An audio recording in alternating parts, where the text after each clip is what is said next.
Welcome to the Underground, the Steel City Underground, the black and gold standard for Pittsburgh Steelers coverage. Now, here are your hosts, Joe Kuzma and Terry Fletcher. Hello, everyone, and welcome to another edition of the Steel City Underground podcast presented by the 2019 Legends of Pittsburgh Cruise. We invite you to join us on the 2019 Legends of Pittsburgh Cruise, the 5th annual legendary tailgate at sea adventure where you can cruise the Bahamas with your favorite Pittsburgh football legends. And just a reminder, a portion of the proceeds from the 2019 Legends of Pittsburgh Cruise a portion of the proceeds benefit players' legendary causes, which the Leadership League cruises have raised over $360,000 to date towards team and player charities. So that's a pretty cool thing. If you want some more information, head on over to steelcityunderground.com/legendscruise.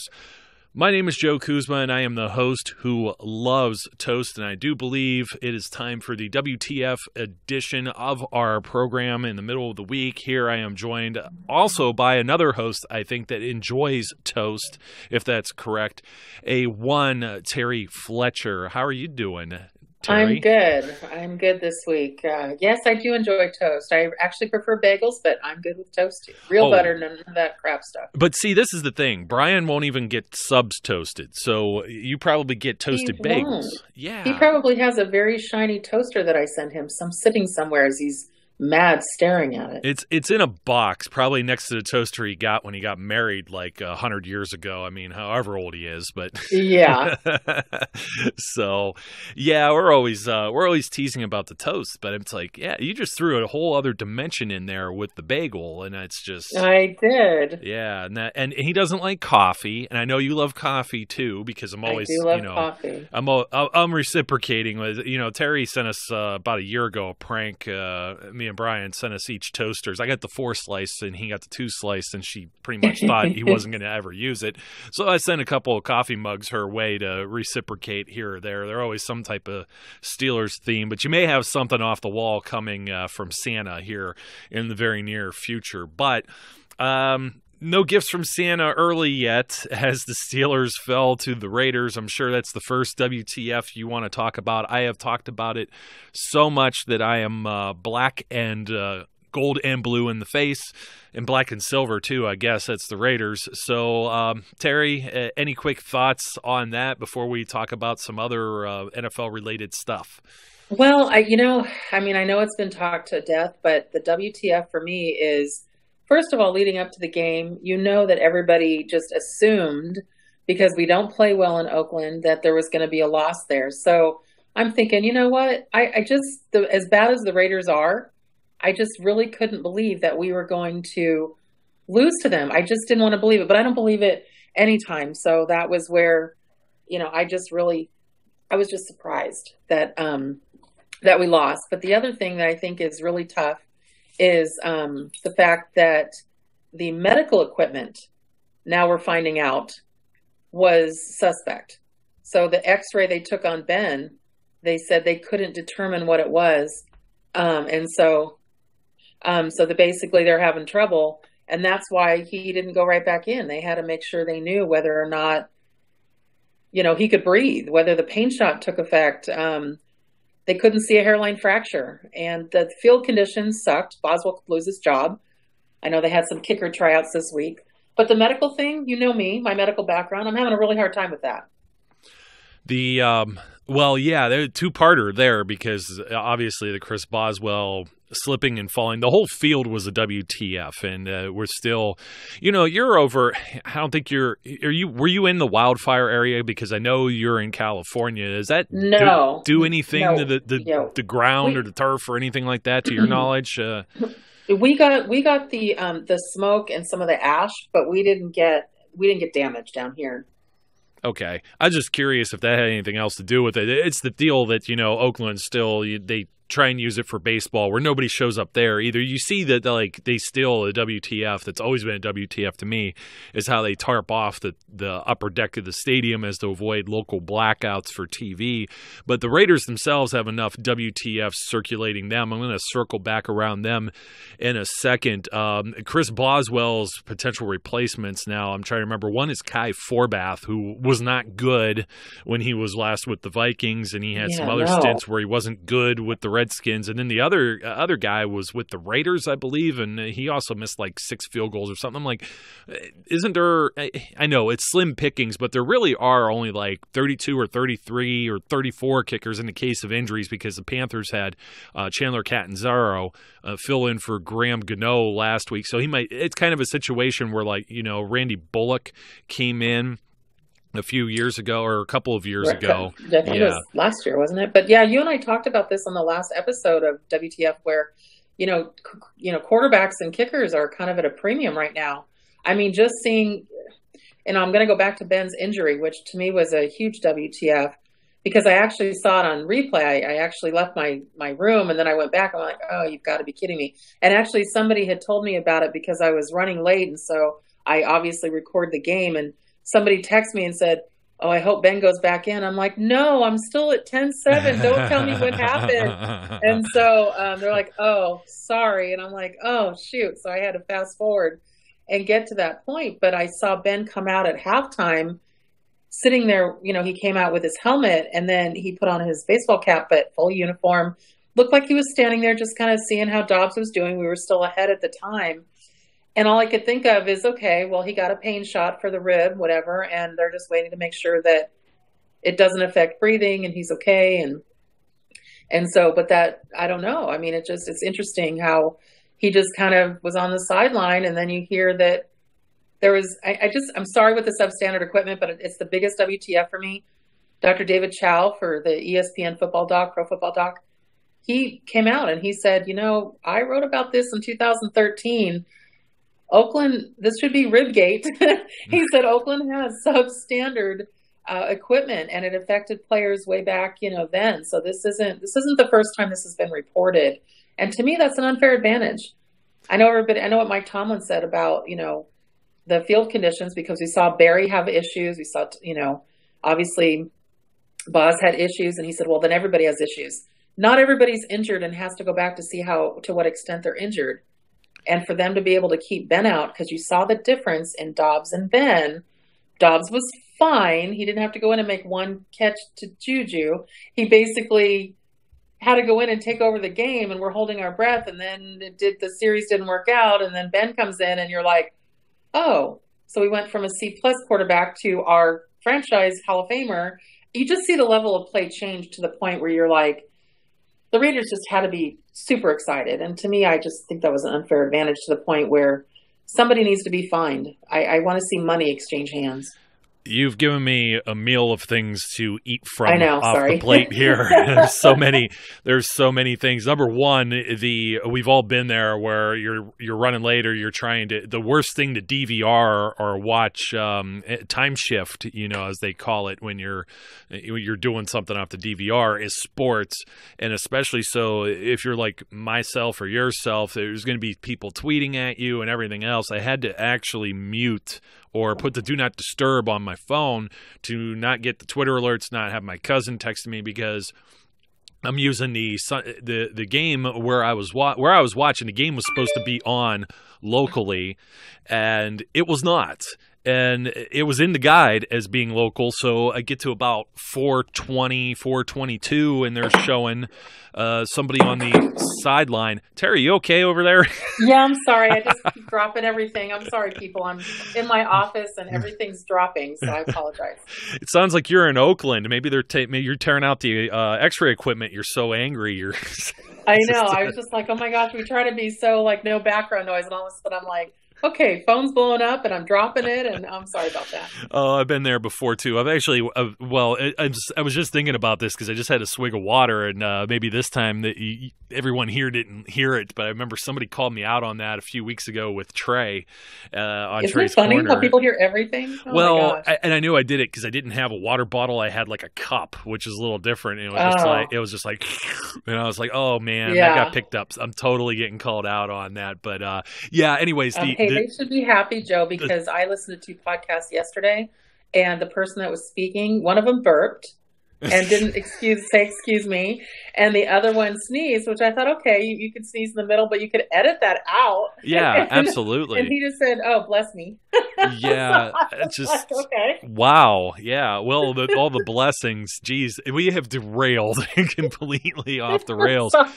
I had the Sunday ticket thing because the game wasn't on. They were showing somebody on the sidelines for the Eagles and Cowboys. I'm like, what's this mess? What's this hot garbage? So I pull up the Sunday ticket streaming, in which I didn't have it set up, and it took me forever to log in because I actually had it like on my iPad. I was planning on watching Red Zone in between and watching the Steelers game, and I couldn't do that. So then it was like, oh, you're logged in on this, logged in on that, logged out on that. So almost like that first series, about all I caught was the touchdown run with the Raiders.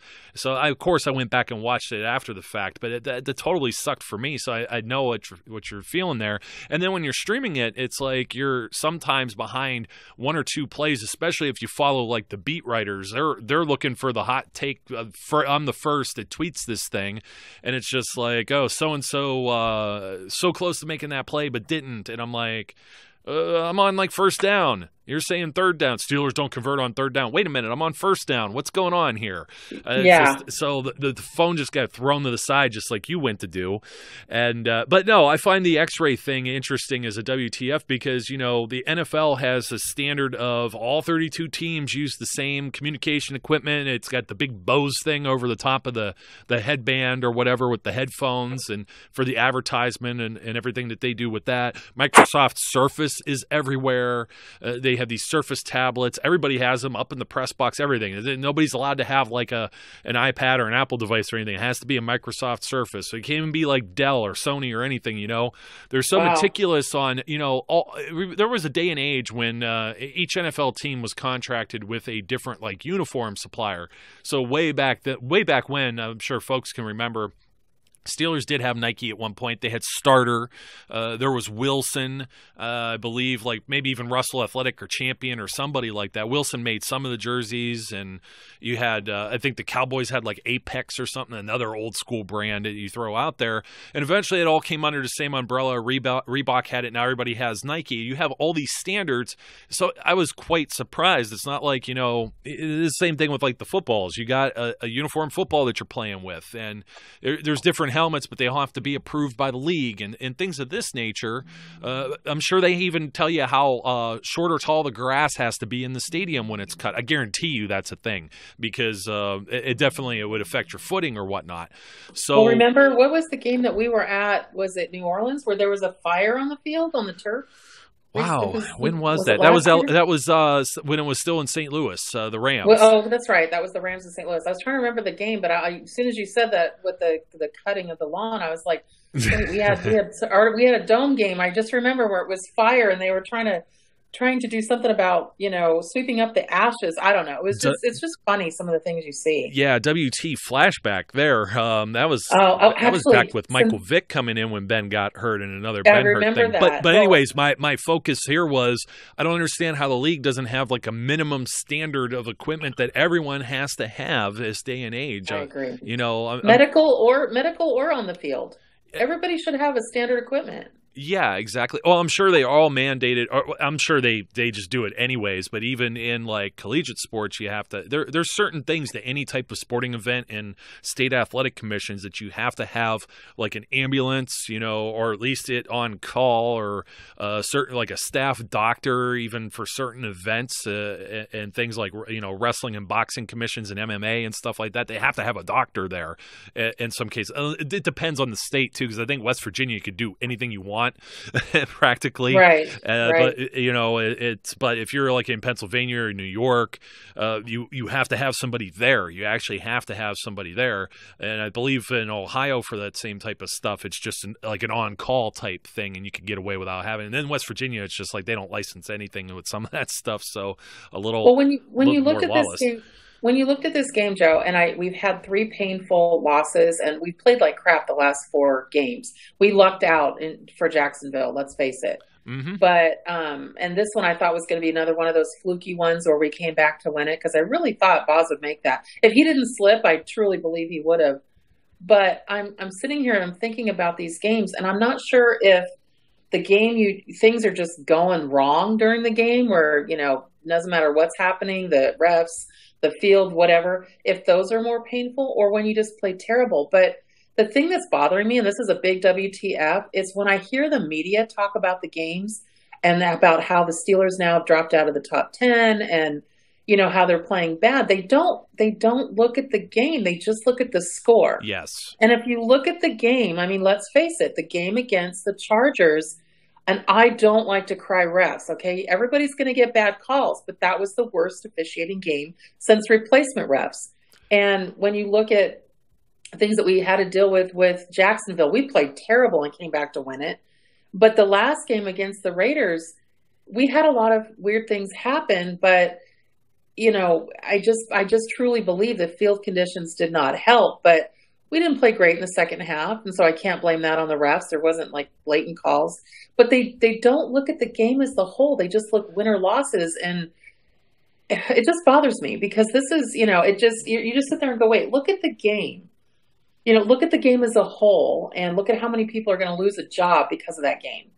Well, I would say some do their homework, some do not, and it also has to deal with time constraints of whatever program and however long the segments are in some cases. And you could tell who watches games and who doesn't watch games, and precisely that's why we, believe it or not, I mean, that's why we have an audience here with all of our great listeners with the podcast, is because we watch the games, we folks. talk about it. Yeah, well, except for in the case of when you're running late or it isn't on TV or something like that, you know what I mean? But so I've watched them several times over again. In a lot of cases, and it's just one of those things. I know what you mean, because like I hear somebody make like a comment about Ben's injury prone, and it's like, not really. It's usually he gets, he's had injuries. Well, that was the stat. It was like Chris Spielman and I forget the other the play-by-play guy in the booth, and it made a pretty. Here's the WTF, and I tweeted this out.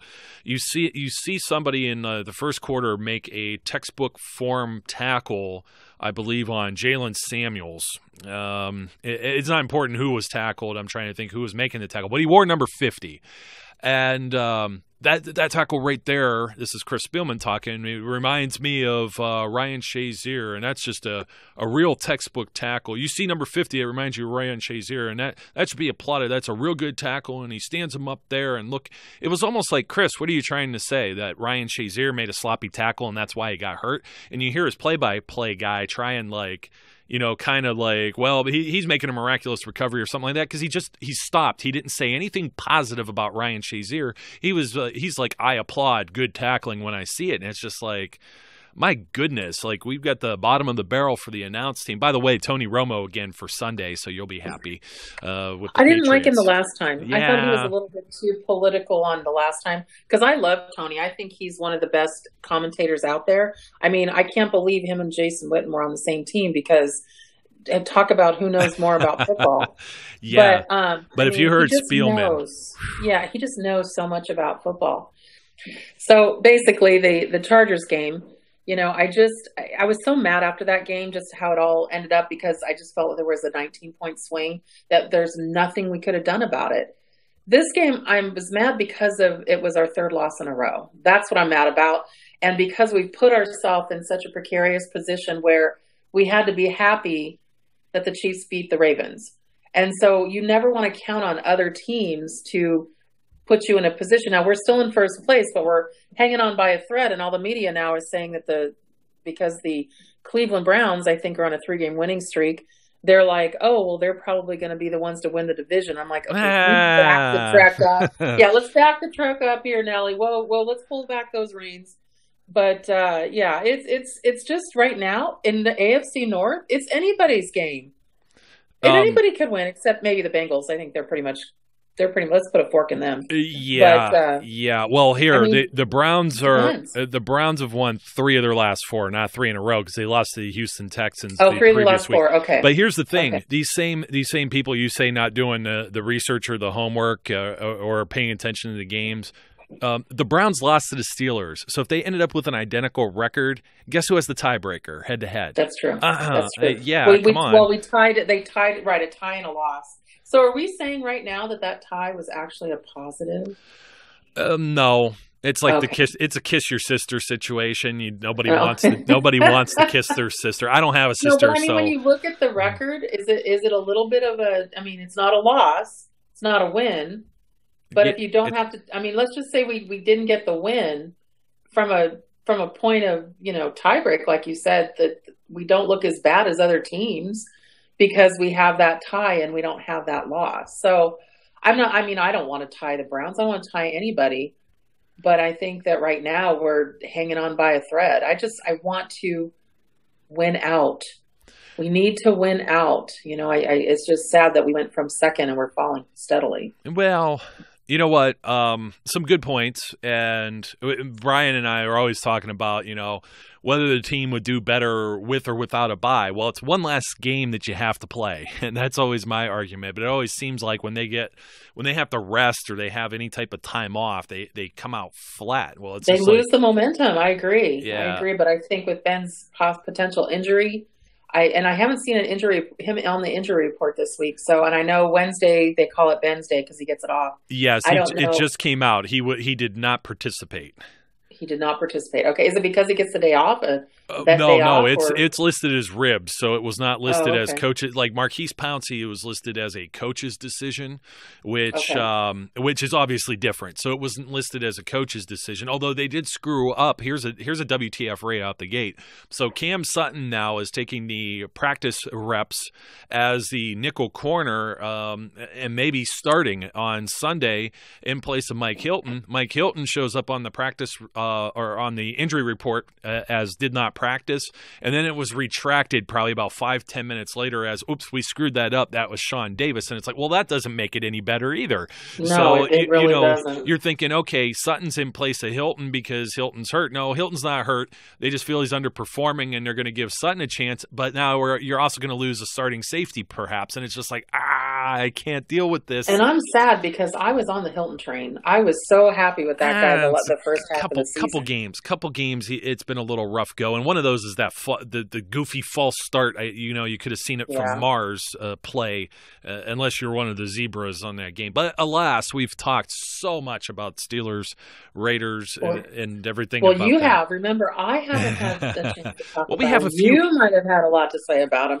but yeah, I haven't had my chance to rant. But that's fine. Whatever. Well, I don't want to be the broken record of repeating. It was bad enough I repeated some of what Brian and Zach said more than once already. So on their post game, and then Brian, of course, was just going through all of the playoff situations and also discussed the X-ray gate or rib gate or whatever. Whenever I think of rib gate, I think of the McRib. So I don't necessarily like the rib gate thing because then it makes me dislike the McRib, and I don't dislike the McRib. Well, when Ben was on his call on his radio show on Tuesday, is it Monday or Tuesday? Tuesday. He's sick. He actually has a cold. So he sounded terrible. I can't believe he even made. So, I mean, that could be part of the reason where between the rib and he's like, Coach, I'm having a hard time breathing because I have a cold.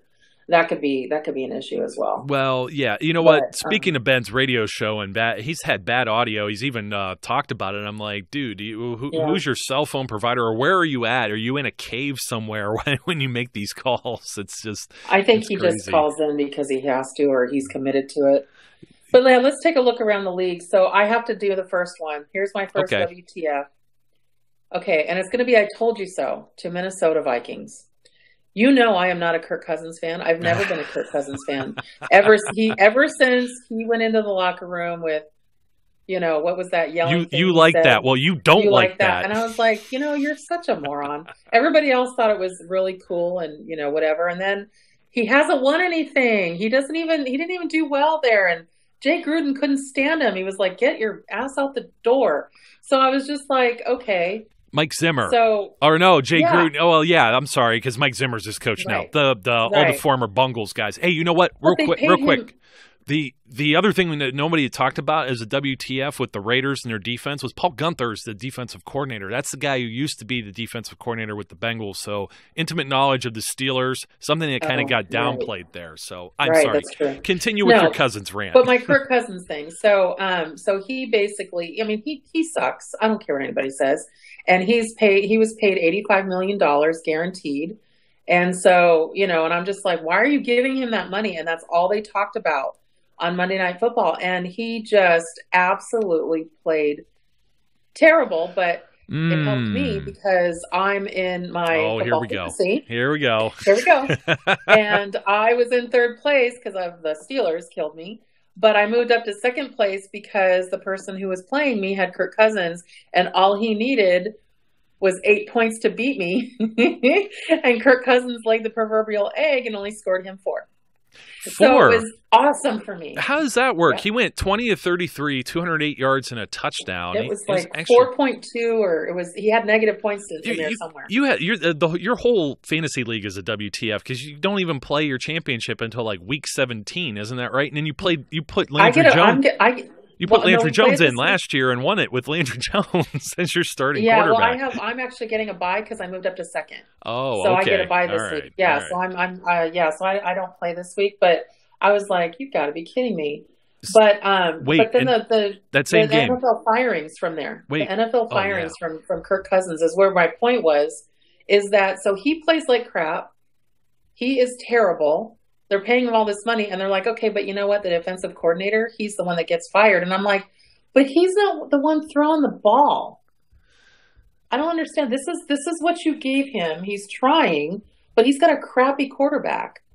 So why is it always the coach that fired and not the quarterback? Well, I mean, he reminds me, Joe, of Joe Flacco 2.0. They go out and they fluky win a Super Bowl because of some bad call that didn't happen against the 49ers. And they pay him money, and then they can't afford any other pieces. And now this is what happens there. They give him all this money. Now, at least Joe won a Super Bowl. But I'm just saying, it's like they pay these guys, and then they go right down the toilet. I don't know. What do you think? Well, this looks like, when you look at the possession for the Vikings on the Monday night game, it looks a lot like the Steelers-Jaguars playoff game, where it's like punt, punt, punt, punt, end of the half, punt. Turnover on downs, a missed field goal, a fumble, and then finally they score their only points in garbage time with 2.5 minutes left in the game. But you know what? You're ragging on Cousins. Did you see Russell Wilson in this same game? At least Cousins had like 60% or better of his passes completed. I already talked 208, a touchdown. Russell Wilson threw a total of 20 passes. He completed only half of them for 72 yards and a pick for a 37.9 QB rating. That was terrible, just terrible. So I got a game for you. Let's jump from the last game of the week to the first game of the week. No one in their right mind was playing Derrick Henry on their fantasy team when they saw the Titans and Jaguars play. Derrick Henry carries the ball 17 times for 238 yards. 4 touchdowns and an average of 14 yards per carry. No one saw that coming. That was the funniest thing because that week, a guy that's in first place in my league, he put him on the bench and that's where he belongs. Yeah, because he only had like 3 points. I went and looked at 3 points and 4 points, whatever. And I was like, God, who has this guy? And I saw he scored like 55.4 points. Oh my gosh, he was so mad. He's like, I can't believe he's on the bench. I'm like, but that's where he belongs. They go, you got Eckler and he had White.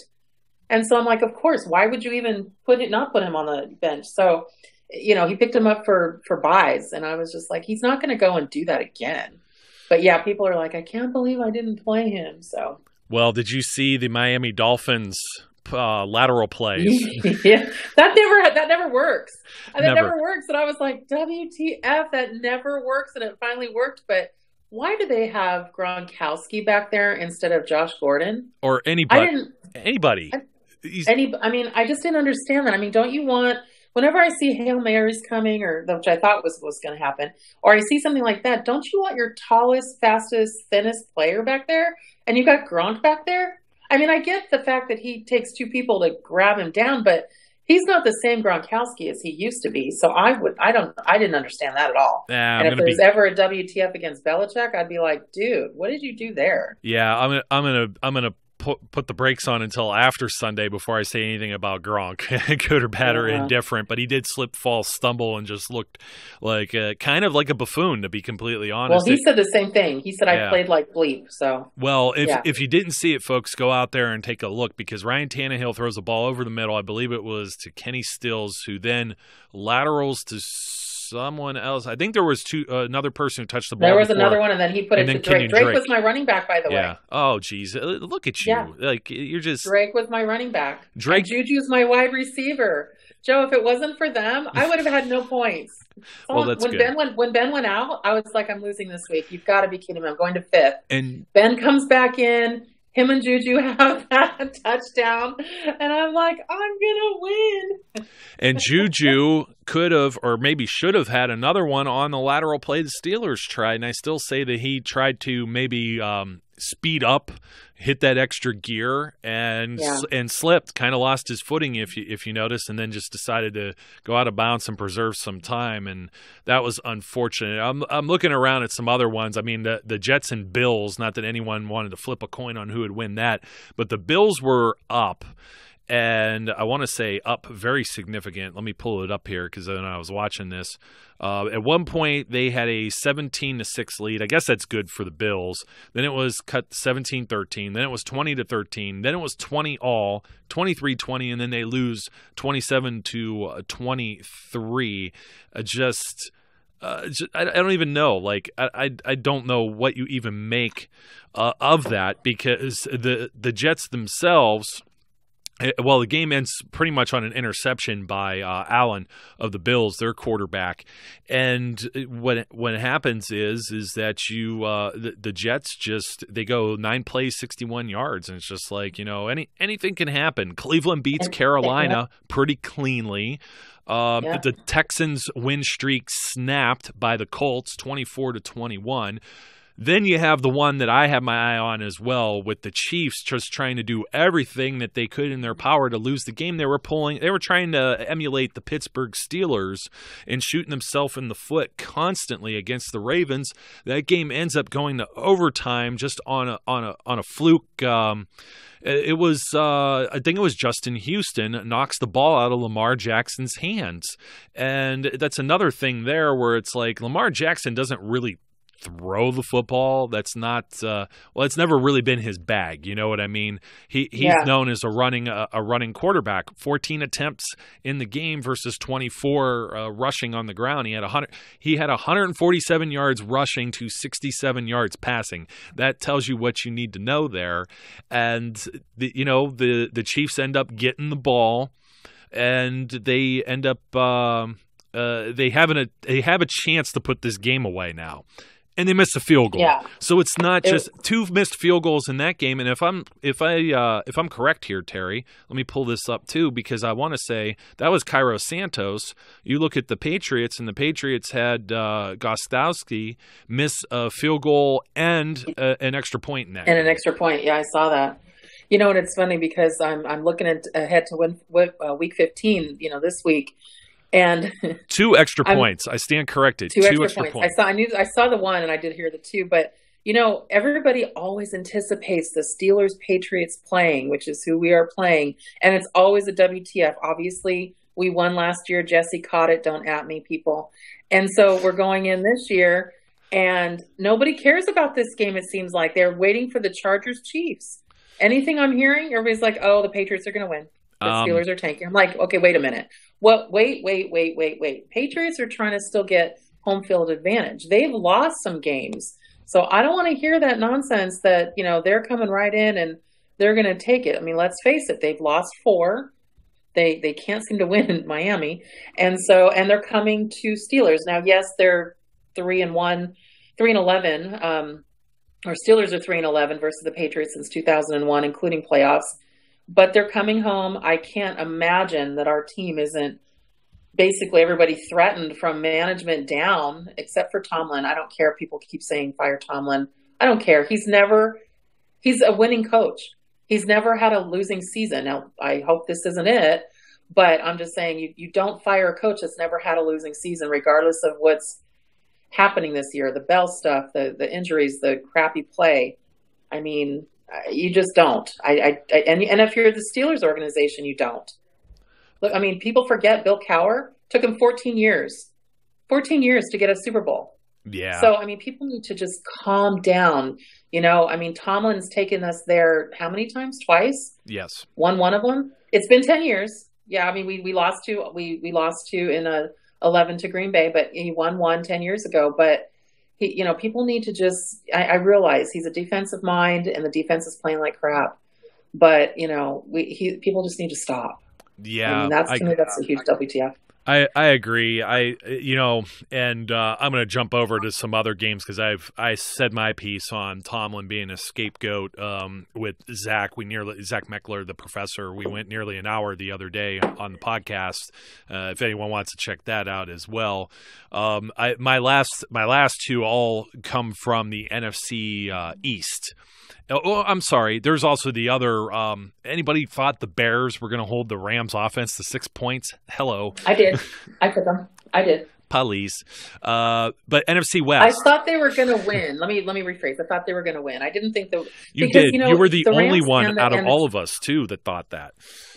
Well, the Rams and the Chiefs, they've got these high-powered, high-flying offenses, but they're also getting points scored on them. So I don't believe in their defense at all. Well, 15 points isn't exactly a lot, but in other games they have. It was like a shootout other with the games, Chiefs. Yeah, there was like they scored like 1,040 points in that game or something. But scoring a lot of points. Speaking of, I'm going over the NFC West. First of all, the Cowboys winning in overtime against the Eagles. The Eagles have not landed. You look at some of the things that are going on there. They're dealing with injuries, but it just goes to show you when people are like, well, look, they went and got Doug Peterson. They won a Super Bowl. Well, consistency, it's the not-for-long league. There's a reason why they call it that. But jumping over to the Giants, who have been hot as of late, and they're playing the Redskins. And the Giants have, there's some scenario somebody came up with the last 3 games. The Giants have to win all their games. There's 4 teams that have to lose a myriad of different games in order for them to have a playoff chance. But it's the Redskins instead with your favorite guy, Mark Sanchez. It was whoever thought he was a 10.7 QB rating, Terry. He was 6-14 for 38 yards and threw 2 picks. And they got a guy that they brought in. He may have been there for camp or something, but it was Josh Johnson, just come from out of nowhere. And they brought him in to be a backup, and they benched Fumble for Josh Johnson. Yeah, that's how bad it is. And Josh Johnson has been all over the league since 2008. He's been all over the place. He's been with the Buccaneers. He's even been on the Browns roster. He was one of the few guys that hasn't actually played as a Browns quarterback. He didn't get any snaps or anything, but he's been playing in different leagues. And I mean, the Jets, the Colts, the Bills, the Ravens, the Giants, the Texans, the Raiders, and whoever the San Diego Fleet is, I'd have to look them up real quick. Well, did he do anything? Was it worth bringing? I mean, was he better than Mark was? Well, yes, he was better than Fumble. He was, let me see here, 11-16 for 195 yards, a touchdown and a pick. He had a 104.9 QB rating, actually moved the ball, but it was so pathetic. Well, I mean, the game was already over when he pretty much comes in, because the Giants they stomped the mud hole in the Redskins. The Redskins season right down the tubes, pretty solid defense. They were doing good. You talked about that Theismann curse and everything, and it's just, there was a second quarter. This is the second quarter for the New York Giants. Field goal, touchdown, touchdown, touchdown, field goal. I mean, it was 5 scoring possessions. The Redskins didn't even have a prayer, and it was 0-0 first quarter. It was just crazy. There were 7 punts in the first quarter between the two teams, and it's just it's wild. It's absolutely wild. That's just boring football. That's just let's just go. That was Monday night. That was Monday night. The snoozer with the Seahawks and the Vikings. So, but we're up against it, Terry. Any last words of encouragement for our listeners out there? Boy, you know what? I think you need to watch. However you can watch, streaming it, whatever, you need to watch. You just really need to see that this is not just a redemption game, but we're fighting for our livelihood for postseason. And everybody needs all the support they can get, whether they're at the field or on TV, and just really be supportive for your Steelers this week. But I wanted to finish my segment with just one of those WTF flashbacks. Yes. I heard it. I saw it this morning, and I thought this was really funny. Remember when crowd noise was the problem? And they showed one with John Elway. It was a Denver Chiefs game, and it was so loud, Elway could not hear. And the ref came out and said, basically, they will lose the timeout on the Chiefs if they don't quiet down. And we don't have that anymore. Now they're supposed to get as loud as possible. And they have these the Guinness World of Records. Who can be loudest? Is it Seattle? Is it Chiefs? Is it whatever? But for those of you that have not been watching football very long, it used to be a thing. You could lose a timeout if your crowd noise was too loud. Yeah, and for some reason that lies on the responsibility of the coaching staff of the home team. For it's like, what are they going to do about it? Right. Yeah, that's wild. And I've believe it or not, even in high school sports, I've seen it where the home team coach or administration is responsible for parent behavior in certain aspects. Because some of you know I referee a different sport, and long ago I used to do the high school thing, and I always thought that was bizarre too. I'm like, because if I'm a coach, what am I going to do about Billy's dad that's over there screaming his head off and yelling obscenities at referees or the other teams, like teenagers basically, because it's high school. But in the pros, it's like, what are you going to do? You got this drunk guy that's up in the upper deck helping contribute to the noise. So it's like, yeah, that's one that's probably good that it goes went away, as long as they don't pipe anything in, as teams have been caught doing, piping in fake crowd noise or playing music and stuff like that. So, well, Terry, thanks for joining me once again, and hopefully we have better things to talk about when we do this again next week. Sounds good. All right, folks, that'll do it for myself, and that is Terry Fletcher. Don't forget to subscribe wherever you are, and if you happen to be listening on iTunes or any of the podcast providers that allow you to rate and review a show, we appreciate you doing that as well. Until next time, I encourage everyone to be safe, be good, and we'll catch you later. We would like to thank you for listening and remind our listeners to follow us on social media and our website, www.steelcityunderground.com.